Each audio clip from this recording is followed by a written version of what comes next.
नमस्कार विद्यार्थी मित्रांनो. कृष्णा महाविद्यालय रेठरे बुद्रुक. मी मोहिते दीपमाला निवास, इयत्ता 12वी इतिहास विषयाच्या ऑनलाईन अध्यापनामध्ये तुम्हा सर्वांचे स्वागत करते. मागील पाठात प्रकरण क्रमांक 10 शीतयुद्ध या प्रकरणामध्ये आपण शीतयुद्धाची व्याख्या, शीतयुद्धाची वाटचाल, त्यानंतर सिएटो, सेंटो, एझेन्स करार, नाटो करार या करारांचा अभ्यास केला. त्यानंतर अलिप्ततावादामध्ये भारताची भूमिका अभ्यासली. त्यानंतर वसाहतवादाविरुद्ध भारताची भूमिका काय होती याचाही अभ्यास केला. याच्यामध्ये सार्क संघटनेचं कार्य अभ्यासलं आणि त्यानंतर राष्ट्रकुल म्हणजेच कॉमनवेल्थ या संघटनेचं कार्य अभ्यासलं. आज आपण प्रकरण क्रमांक 11 बदलता भारत भाग 1 या प्रकरणाचा अभ्यास करणार आहोत. साधारणपणे 1990 नंतरचा आपण अभ्यास करणार आहोत. 1990 पासून भारताने विविध क्षेत्रात म्हणजेच राजकीय, सामाजिक, आर्थिक, संशोधनात्मक क्षेत्रात केलेली प्रगती ही या पाठाची मध्यवर्ती कल्पना आहे. 1990 नंतर विविध क्षेत्रात झालेल्या सुधारणा, तंत्रज्ञानाची प्रगती याची माहिती आपण काही प्रातिनिधिक उदाहरणांच्या आधारे घेणार आहोत. त्याच्यामध्ये सुरुवातीला जागतिकीकरण. 1990 पूर्वीचा भारत आणि 1990 नंतरचा भारत यात प्रचंड फरक आहे. 1991 नंतर भारताने आर्थिक उदारीकरणाचे जे धोरण स्वीकारले त्यामुळे हा देश बदलून गेला.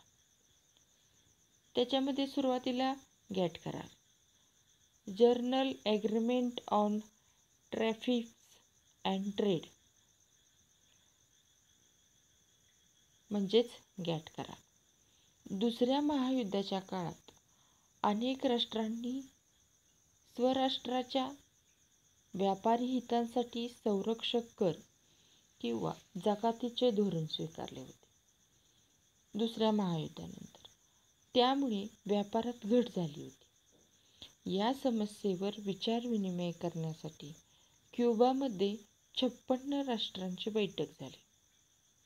या बैठकीत आंतरराष्ट्रीय व्यापाराशी संबंधित समस्या सोडवण्यासाठी एक कायमस्वरूपी आंतरराष्ट्रीय व्यापारी संघटना स्थापन करण्याचे ठरले. त्यानंतर 1947च्या जिनेवा परिषदेत जो करार झाला तो गॅट करार म्हणून ओळखला जातो. हा करार म्हणजे जगातील पहिला बहुउद्देशीय व्यापारी करार होय. या करारानुसार उत्पादन आणि विनिमय या मार्गाद्वारे आर्थिक विकास करणे, परममित्र राष्ट्रोचित व्यवहार करणे या गोष्टींना प्राधान्य देण्यात आले. गॅट करारानुसार दरवर्षी जिनिव्हा येथे या संघटनेचे अधिवेशन भरत असे. या अधिवेशनात सभासद देशांचे प्रतिनिधी उपस्थित राहत असत. प्रत्येक देशाला एक मत होते. आंतरराष्ट्रीय व्यापारातील अडीअडचणीविषयी या अधिवेशनात चर्चा होऊन निर्णय घेतले जायचे. पुढे गॅटचे रूपांतर जागतिक व्यापारी संघटनेत झाले.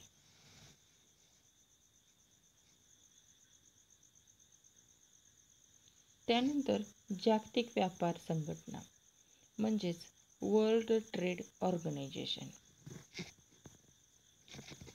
याच्यामध्ये संपूर्ण जग व्यापारासाठी खुले करणे या प्राथमिक उद्देशाने 1 जानेवारी 1995 रोजी जगातील 123 राष्ट्रांनी एक संघटना स्थापन केली. ही संघटना म्हणजे जागतिक व्यापारी संघटना होय. भारताने जागतिक व्यापार संघटनेचे सभासदत्व स्वीकारले.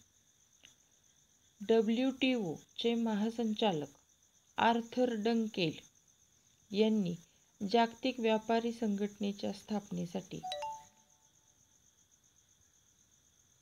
एक पायाभूत मसुदा तयार केला. हा मसुदा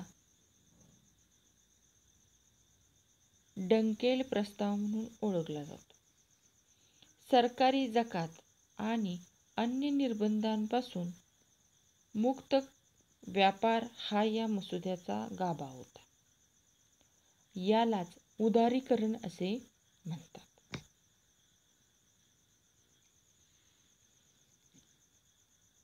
सहभागी सदस्य राष्ट्रांनी एक नियमावली सर्वानुमते स्वीकारून आंतरराष्ट्रीय व्यापारास चालना देण्याचे सूत्र मान्य केले. सुरुवातीला अनुदाने, आयात निर्यात, परकीय गुंतवणूक, संरक्षित क्षेत्रे, शेती, तंत्रज्ञान आणि सेवा क्षेत्र याविषयीच्या तरतुदी करण्यात आल्या. भारताने सदस्यत्व स्वीकारल्यानंतर आर्थिक प्रगतीवर भर दिला. या संदर्भात तत्कालीन प्रधानमंत्री पी.व्ही. नरसिंह राव, अर्थमंत्री मनमोहन सिंग यांचे मोलाचे मार्गदर्शन होते. हे धोरण आणखी पुढे नेण्याचे कार्य प्रधानमंत्री अटल बिहारी वाजपेयी आणि त्यांच्यानंतरचे प्रधानमंत्री मनमोहन सिंग यांनी केले. या संघटनेच्या 2006 मध्ये प्रसिद्ध झालेल्या अहवालामध्ये भारताच्या वाढणाऱ्या आर्थिक विकास दराची नोंद प्रामुख्याने घेतली गेली.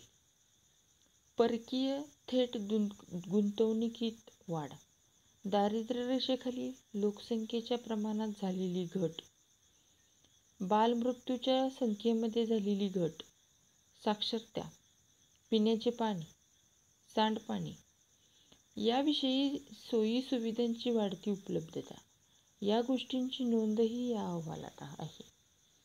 आयात निर्बंध हटवणे, बौद्धिक मालमत्तेच्या अधिकाराबाबत सुधारणा, पेटंट कायद्यात सुधारणा या मार्गाद्वारे भारताने जागतिक अर्थकारणात स्वतःला जोडून घेतले.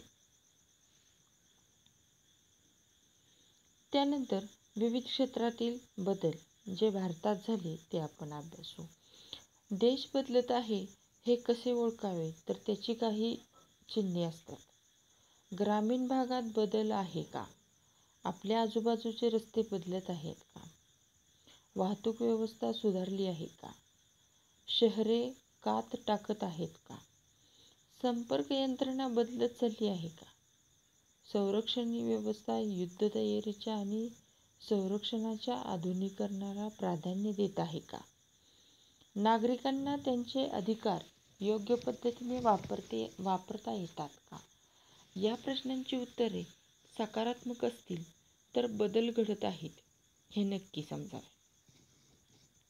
विविध क्षेत्रात काय काय बदल घडून आले ते सुरुवातीला आपण समजावून घेऊ. त्याच्यामध्ये ग्रामीण भागाच्या विकासाच्या योजना. जागतिकीकरणाच्या रेट्यात ग्रामीण भागाकडे दुर्लक्ष होऊ नये. शहरे आणि ग्रामीण भाग यात विकासाचा असमतोल निर्माण होऊ नये म्हणून ग्रामीण विकासाच्या अनेक योजना सुरू करण्यात आल्या. या योजना सुरू करताना पूर्वीच्या काही योजनांचा आढावा घेऊन त्या योजनांना नव्या योजनांची जोड देण्यात आली. काही जुन्या योजना नव्या योजनांमध्ये समाविष्ट करण्यात आलेल्या आहेत. वाढत्या लोकसंख्येसाठी रोजगार निर्माण करणे हे सरकारच्या पुढचे एक मोठे आव्हान होते.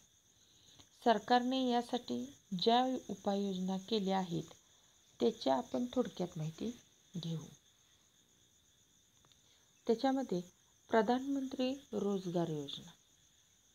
याच्यामध्ये सुशिक्षित तरुणांना रोजगार उपलब्ध करून देण्याच्या उद्देशाने वाणिज्य आणि उद्योग मंत्रालयाने 2 ऑक्टोबर 1993 रोजी ही योजना सुरू केली. या योजनेत शहरी व ग्रामीण तरुणांना रोजगार व उद्योगाच्या संधी उपलब्ध करून देण्यात आल्या. त्यानंतर महात्मा गांधीजींच्या जन्मदिवसाचा मुहूर्त साधून प्रधानमंत्री रोजगार योजना आणि रोजगार हमी योजना सुरू झाल्या. रोजगार हमी योजनेमध्ये कृषी क्षेत्रातील बेरोजगारांना रोजगाराची हमी देण्यात आली. शेतीचे काम नसेल तर त्या दिवसामध्ये जो मागेल त्याला काम देणे हाच या योजनेचा उद्देश होता. सुरुवातीला भारतातील 257 जिल्ह्यांमधून ही योजना सुरू झाली. दारिद्र्य रेषेखालील प्रत्येक गरजू कुटुंबातील 2 तरुणांना 100 दिवस रोजगार उपलब्ध करून देण्याचे उद्दिष्ट ठरवण्यात आले. डिसेंबर 2001 मध्ये ही योजना ग्रामीण योजनेत समाविष्ट करण्यात आली. त्यानंतर 1998 मध्ये शेतकऱ्यांना अडीअडचणीच्या वेळी आधार मिळावा म्हणून किसान क्रेडिट कार्ड योजना सुरू झाली.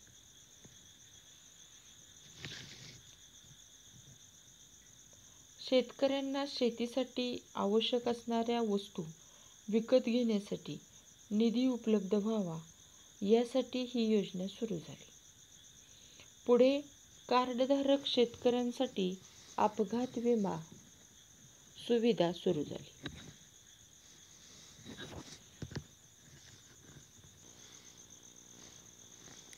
त्यानंतर सुवर्ण जयंती ग्रामीण स्वयंरोजगार योजना 1919 मध्ये ही योजना सुरू करण्यात आली. एकात्मिक ग्रामीण विकास योजना स्वयंरोजगारासाठी ग्रामीण युवकांकरता प्रशिक्षण कार्यक्रम, ग्रामीण महिला व बालविकास कार्यक्रम, ग्रामीण कारागिरांना आधुनिक अवजारांच्या वाटपाचा कार्यक्रम, गंगा कल्याण योजना, 10 लाख विहिरी खोदण्याची योजना अशा सर्व योजना एकत्र करण्यात येऊन वरील योजना सुरू करण्यात आली. 2005 ते 6 मध्ये या योजनेचे 12,07,000 लाभार्थी होते. त्यानंतर जवाहर ग्राम समृद्धी योजना 1999 मध्ये ग्रामीण भागातील बेरोजगार स्त्री-पुरुषांना पुरेसा रोजगार देण्यासाठी ही योजना सुरू करण्यात आली. 2001 मध्ये या योजनेचे संपूर्ण ग्रामीण रोजगार योजनेत विलीनीकरण करण्यात आले. त्यानंतर संपूर्ण ग्रामीण रोजगार योजना, रोजगार आवश्यक योजना आणि जवाहर ग्राम समृद्धी योजना यांचे विलीनीकरण करून 2001 मध्ये ही योजना सुरू झाली. ग्रामीण भागात रोजगाराच्या संधी उपलब्ध करणे, कामाच्या बदल्यात धान्य देणे इत्यादी तरतुदी या योजनेत होत्या. 2004 मध्ये देशातील आर्थिकदृष्ट्या सर्वाधिक मागे असणाऱ्या 150 जिल्ह्यांमध्ये कामाच्या बदल्यात धान्य ही योजना राबवण्यास सुरुवात झाली. दुष्काळापासून संरक्षणासाठी जलसंवर्धन व शेतजमिनींचा विकास यावर भर देण्यात आला. 2006 मध्ये ही योजना राष्ट्रीय ग्रामीण रोजगार हमी योजनेत समाविष्ट करण्यात आली. त्यानंतर राष्ट्रीय ग्रामीण रोजगार हमी, ग्रामीण भागातील आर्थिक विषमता, दारिद्र्य, उपासमार आणि बेरोजगारी यांचे निर्मूलन करण्याच्या उद्देशाने ही योजना केंद्र सरकारने सुरू केली. ग्रामीण भागातील प्रत्येक कुटुंबातील एका व्यक्तीस किमान 100 दिवस काम करण्याची हमी दिली गेली. 2008 पर्यंत भारतातील सुमारे 350 जिल्ह्यात ही योजना सुरू झाली. त्यानंतर कृषी व पशुधन, बदलत्या भारताबरोबरच कृषी क्षेत्रही बदलत गेले. 2011च्या जनगणनेनुसार भारतातील एकूण लोकसंख्येपैकी 54% आसपासची लोकसंख्या कृषी आणि कृषी संबंधित क्षेत्राशी निगडीत आहे. मृदा स्वास्थ्य कार्ड योजनेद्वारे जमिनीची सुपीकता वाढवावी, उत्पादन वाढवावे हे उद्दिष्ट आहे. प्रधानमंत्री कृषी सिंचन योजनेअंतर्गत शेतीसाठी पाण्याची उपलब्धता करून देणे, सिंचनासाठी अधिकाधिक सुविधा उपलब्ध करून देणे याला प्राधान्य देण्यात आले. कृषी विकास योजनेअंतर्गत सेंद्रिय शेती आणि शेतकऱ्यांचे उत्पन्न वाढवणे हा उद्देश आहे. प्रधानमंत्री पीक विमा योजनेअंतर्गत शेतकऱ्यांचे कल्याण साधण्याचा प्रयत्न करण्यात आला. पशुपालन, डेअरी, मत्स्य व्यवसाय, कृषी संशोधन व शिक्षणावर भर देण्यात येत आहे. कृषी सहकार आणि शेतकरी कल्याण असा त्रिसूत्री कार्यक्रम राबवण्यावर भर देण्यात येत आहे. 2007 मध्ये शेतकऱ्यांसाठी एक राष्ट्रीय धोरण आखण्यात आले. कृषीसाठी ज्या विविध योजना तयार करण्यात आल्या त्यांचे दृश्य परिणाम हळूहळू दिसू लागले. पीक विमा योजनेअंतर्गत नैसर्गिक संकटे, कीटकनाशके, आजारपण, प्रतिकूल हवामान यामुळे पीक नष्ट झाल्यास शेतकऱ्याला नुकसान भरपाई देण्याची सोय झाली. भारतीय कृषी संशोधन परिषदेच्या माध्यमातून कृषी विज्ञान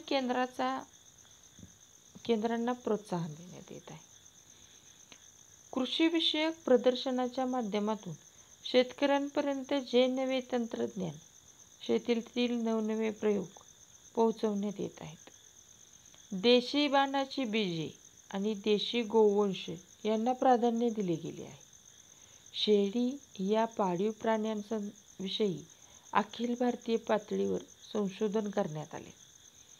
आदिवासी पाड्यांमध्ये लोकांचे दैनंदिन जीवनमान सुधारण्यासाठी शेळी या पाळीव प्राण्याच्या संगोपनावर लक्ष केंद्रित करण्यात येत आहे. शेळी हा त्यांच्या जगण्याचा आधार आहे. ग्रामीण भागातील कुक्कुटपालनावर विशेष लक्ष दिले गेले.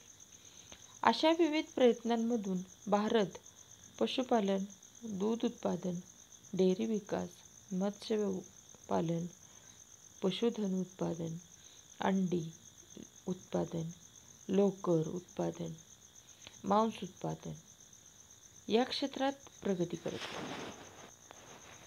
राष्ट्रीय पशुधन मिशनच्या माध्यमातून पशुधनाविषयी भारताने 2014-15 पासून जोरदार प्रगती करायला सुरुवात केली. यात चारा उपलब्धता, कर्ज उपलब्धी, पशुपालकांचे संघटन करणे व त्यांच्या अडीअडचणी समजून घेणे यावर भर देण्यात येत आहे. भारतात पशूंची गणना सर्वप्रथम 1919-20 मध्ये झाली. 2012 मध्ये 19वी पशुगणना करण्यात आली. भारतात पूर्वी मासे पकडण्याचा व्यवसाय महत्त्वाचा होता. त्याची जागा मत्स्यपालनाने घेतली आहे. हे क्षेत्रही वेगाने विकसित होत आहे. त्यानंतर प्रधानमंत्री ग्राम सडक योजना. 2000 मध्ये ग्रामीण भागाच्या विकासात पक्क्या रस्त्यांचे महत्त्व ओळखून केंद्र सरकारने प्रधानमंत्री ग्राम सडक योजना सुरू केली.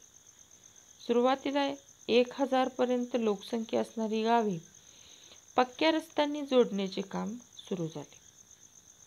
त्यानंतर 2001 मध्ये ही योजना प्रधानमंत्री ग्रामोदय योजनेत समाविष्ट करण्यात आली. 2005 पर्यंत सुमारे 75,000 किलोमीटर लांबीचे रस्ते या योजनेअंतर्गत बांधण्यात आले. देशाच्या आर्थिक प्रगतीचा लाभ ग्रामीण भागातील लोकांना विशेषत्वाने होऊन त्यांचे जीवन बदलून जावे हा या योजनेचा उद्देश. आरोग्य, शिक्षण, पिण्याचे पाणी, घरे, रस्ते आणि वीज या सुविधांचा विकास करण्यासाठी ही योजना अंमलात आणली गेली.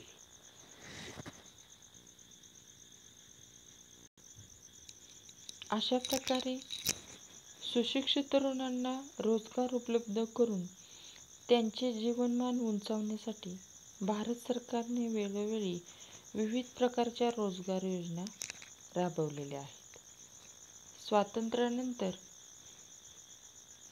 स्वातंत्र्यानंतरच्या काळापासून भारताने कृषी विकासाच्या सुद्धा विविध योजना आखून या क्षेत्रात प्रगती करण्याचा प्रयत्न केला. शेती कामासाठी पशुधनाची आवश्यकता आणि जोडधंदा म्हणून पशुधनाची शेतकऱ्यांना गरज असते, हे लक्षात घेऊन शासनाने पशुधन विकासाकडे सुरुवातीपासूनच लक्ष दिले आहे. अशा पद्धतीने विद्यार्थी मित्रांनो, आज आपण प्रकरण क्रमांक 11 बदलता भारत याचा अभ्यास केलेला आहे. धन्यवाद.